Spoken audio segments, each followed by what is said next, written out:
Three key football headlines have cropped up over the previous few days. I wanted to talk about them. Liverpool have got two key injuries to two key players. Alisson and Diogo Jota both have hamstring issues. Both of them were picked up in the Manchester City game over the course of the weekend.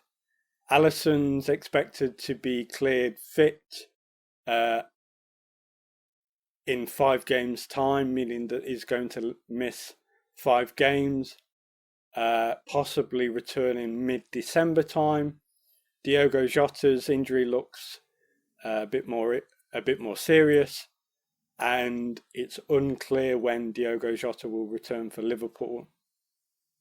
Second, Everton are set to appeal their financial fair play penalty Friday, which will likely be the day of this upload. It's quite likely, due to the sort of rejigging of the FFP rules, that we'll hear back about the result for that over the course of the next 2 to 3 months.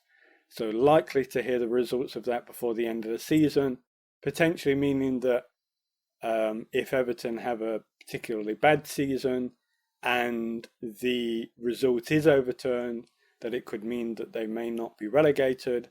However, it's unlikely that that result will be overturned. There may be a potential for the points deduction to be reduced, but it's already been reduced once from 12 points to 10 points, and so that seems quite unlikely too. Everton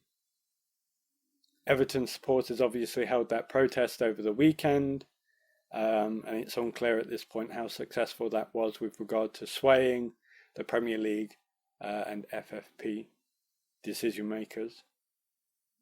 Finally, English football are set to trial sin bins, sort of as a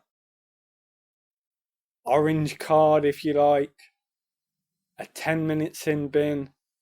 I mean, come on, we're not hockey. What is this? Stop ruining the game. You've ruined the game with VAR. And now, to try to overcome the issues of VAR, they're going to introduce more rubbish into the game that's just going to make the game worse. Can we not?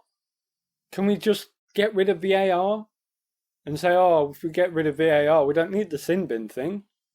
So just get rid of the VAR, and we'll quite happily go back to the referee and the linesman and the fourth official and goal line technology, because that works. We're happy with that.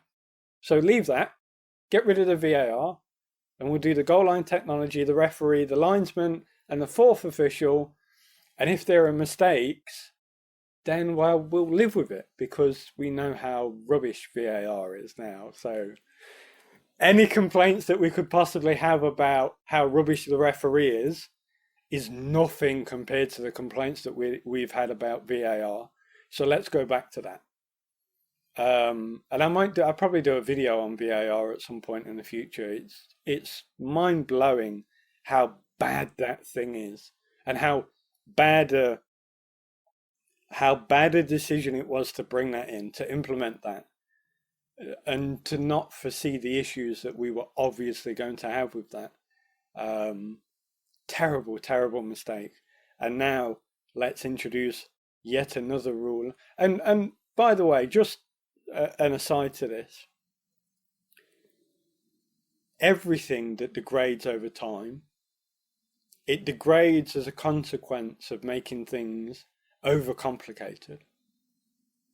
And then, in order to fix the overcomplications that have been introduced, they bring in more overcomplications, which further degrades the organization, the issue, the business, the corporation, the policy, whatever it might be.